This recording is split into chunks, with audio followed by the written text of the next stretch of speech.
Tiga. Selamat siang, Mas. Ya, siang. Udah bisa dibantu, Mas?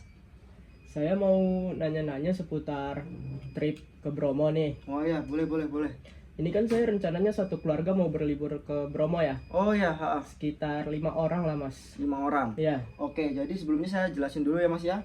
Jadi untuk paket trip yang kami tawarkan yaitu berupa private trip, Mas. Private trip yaitu trip liburan yang mana ini emang eksklusif untuk keluarganya Mas sendiri. Jadi nggak akan dicampur dengan orang lain. Jadi trip itu ada dua, Mas, ada private trip dan open trip. Kalau open trip ini kelebihannya dia cenderung lebih murah, namun Mas akan sharing dengan orang lain. Seperti itu. Berbeda dengan private trip. Private trip ini hanya dengan keluarganya Mas saja gitu. Mas nggak usah khawatir akan bertemu orang-orang lain di perjalanannya Mas. Gitu. Dan untuk jumlah anggotanya Mas, itu kan tadi 5 orang ya? Ini 5 orang. Nah, di sini harga yang kami tawarkan contoh untuk yang weekend itu 1.150.000 per jeep. Nah, di sini udah include macam-macam, Mas. Ada transportasi selama perjalanan, itu BBM, mineral water, jeep 4x4, tiket masuk ke semua destinasi gitu. Ini saya jelasin satu-satu ya, dari yang transportasi selama perjalanan. Jadi selama Mas di Bromo, Mas nggak usah khawatir tentang kendaraan. Itu akan diakomodasi oleh kami berupa jeep yang sudah 4x4. Jadi Mas nggak usah khawatir tentang wah ini di Bromo kan banyak pasir tuh tebel-tebel, ini nggak takut slip ya? Nggak, karena udah 4x4 mobilnya. Terus Mas itu harganya udah termasuk BBM belum? Udah termasuk BBM, jadi Mas nggak ada additional fee lagi gitu. Dan BBM juga termasuk sama drivernya gitu. Dan untuk menyambut Mas, kami menawarkan mineral water sebagai welcome drink seperti itu.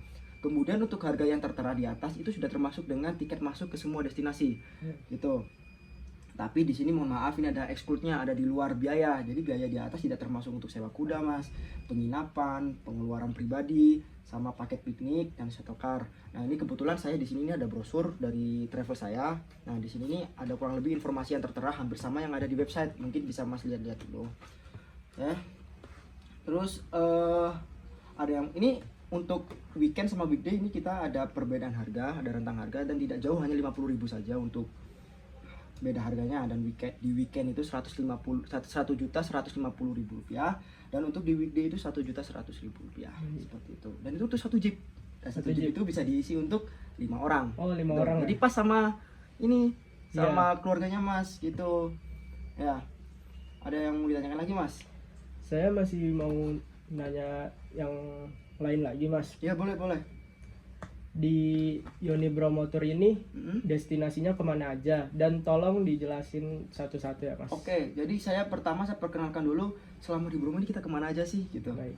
Ya, yang pertama destinasi ini. Yang pertama Bromo ini terkenal ikoniknya itu sunrise-nya, Mas. Oh. Ya, terkenal sama sunrise-nya. Jadi kita yang pertama itu menuju ke Sunrise Point gitu.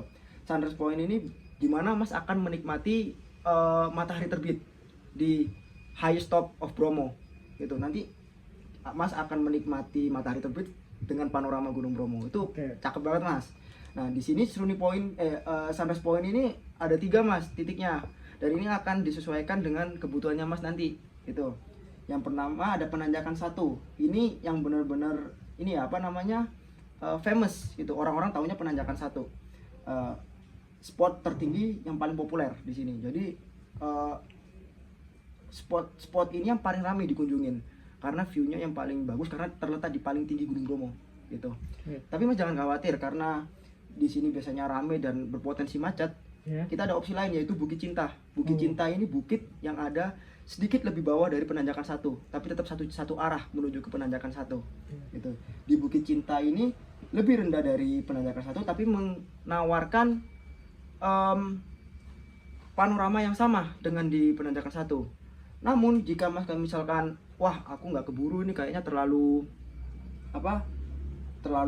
macet nih gitu, ini ada opsi terakhir yaitu Seruni Point. Ini beda jalan, Mas. Mas nggak perlu turun ke Laut Pasir dulu gitu. Mas melalui via Probolinggo, Cemoro Lawang langsung ke Seruni Point. Nah, di Seruni Point ini enaknya dia tuh aksesnya mudah, Mas. Bisa diakses langsung pakai jeep gitu. Dan ini sebenarnya cocok banget buat kayak Masnya berkeluarga, nanti pasti ada orang tua kan. Nah, gitu. Dia kayaknya males buat trekking gitulah. Nah, di sini nggak perlu trekking panjang di sini. Kemudian lanjut di Kawah Bromo, Mas. Nah, setelah dari Sunrise Point kita turun tuh ke laut pasir. Laut pasir udah pernah dengar laut pasir kan ya? Pernah. Ya. Ada laut pasir di situ tuh salah satunya ada Kawah Gunung Bromo. Kawah Gunung Bromo ini bisa dinikmati melalui hiking di tangga-tangganya mas. Tangganya kalau lebih ada 248 anak tangga untuk mencapai puncaknya. Seperti itu. Dan untuk parkiran jeep menuju kawah ini kurang lebih 1 km. Nah, tapi bisa diakses menggunakan kuda mas. Jadi mas gak usah khawatir. Kalau wah ini jauh banget gitu, tenang ada kuda gitu. Lanjut Pura Luhur Poten. Ini spot yang memadukan budaya di suku Tengger mas. Jadi suku Tengger itu mayoritas beragama Hindu. Jadi ada pura yang sangat sakral di sini. Di lautan pasir Gunung Bromo. Terus lanjut ke Pasir Berbisik. Ini pasti banyak yang tanya ini kenapa kok namanya pasir berbisik sih? Emang pasirnya bisa berisik gitu? Enggak, jadi gini, pasir berbisik ini berupa hamparan luas mas, yang pasirnya itu tebal. Nah, jadi ketika pasir itu terhempas sama angin, itu akan menimbulkan suara seperti orang berbisik, makanya disebut dengan pasir berbisik.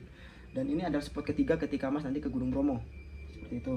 Dan yang terakhir ada itu Lembah Watangan atau Bukit Teletubbies. Kalau orang-orang pasti mengenalnya itu dengan Bukit Teletubbies, karena Bukit Teletubbies ini sama kayak perbukitan di film kartun Teletubbies. Mas pasti pernah ini kan, pasti tahu kan? Pernah kan? Nonton. Itu. Jadi kalau lebih seperti ini mas, gitu. Oke, lagi mau ditanyakan ini untuk destinasinya nanti kalau mas mau ke Bromo. Ya. Saya mau nanya lagi mas. Ya. Untuk penjemputan jeepnya gimana ya? Ada titik jemputnya atau gimana? Ada. Nanti mas sebenarnya bisa sih ya lihat di pick up point di sebelah sini ya. Cuma di sini di website sini sudah kami terterakan ya untuk pick up pointnya. Di sini ada 3 jenis pick up point penjemputan. Yang pertama, jika kalau nanti mas di penginapan, di hotel atau di villa dan lain-lain ya, itu kami akan mengarahkan jeepnya untuk langsung jemput ke lokasi penginapannya mas. Jadi mas gak usah khawatir, gak usah langsung jalan jauh-jauh, nanti akan langsung dijemput sama jeepnya di penginapannya mas. Dan yang kedua, jika mas ini dari kota asal mau ke Bromo tapi mas nggak tahu penginapan, intinya datang ke kota itu, ke Bromo terus langsung pulang, itu bisa. Nanti jadi mobilnya ini akan di drop ke base camp kami dan mas akan dijemput di base camp itu.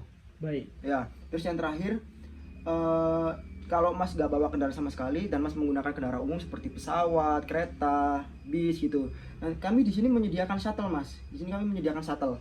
Ya. Shuttle kami ini bisa untuk penjemputan di sekitar wilayah Gunung Bromo, bahkan bisa sampai Surabaya dan Malang. Ya kalau mas menggunakan pesawat kita bisa menjemput ke bandara, dan kalau mas menggunakan kereta kita bisa menjemput di stasiun, dan kalau mas menggunakan bis kita bisa menjemput ke terminal. Seperti itu. Jadi semua telah kami prepare dengan baik mas untuk menunjang liburan mas. Seperti itu. Oke, ada lagi yang mau ditanyakan? Udah mas? Udah ya? Cukup. Mas gak usah khawatir tentang paket wisata kami karena kami sudah memiliki testimoni yang cukup baik dari para customer kami sebelumnya, dan mas bisa mengakses langsung di brosur kami ini, di testimonial sini, dan juga atau di website kami sebelah sini. Dan juga masnya jika ada ingin pertanyaan yang ingin ditanyakan lagi di sini bisa langsung kontak kami di nomor handphone dan email yang tertera. Dan untuk tempat kami, kantor kami ada di Jalan Raya Bromo, Sukapura, Kabupaten Probolinggo, Jawa Timur. Gitu. Apakah sudah cukup jelas mas? Sudah mas. Oke, terima kasih banyak ya. Ya. Sukses terus mas ya. Siap, mas. Terima kasih. Terima kasih. Ya, sama-sama mas.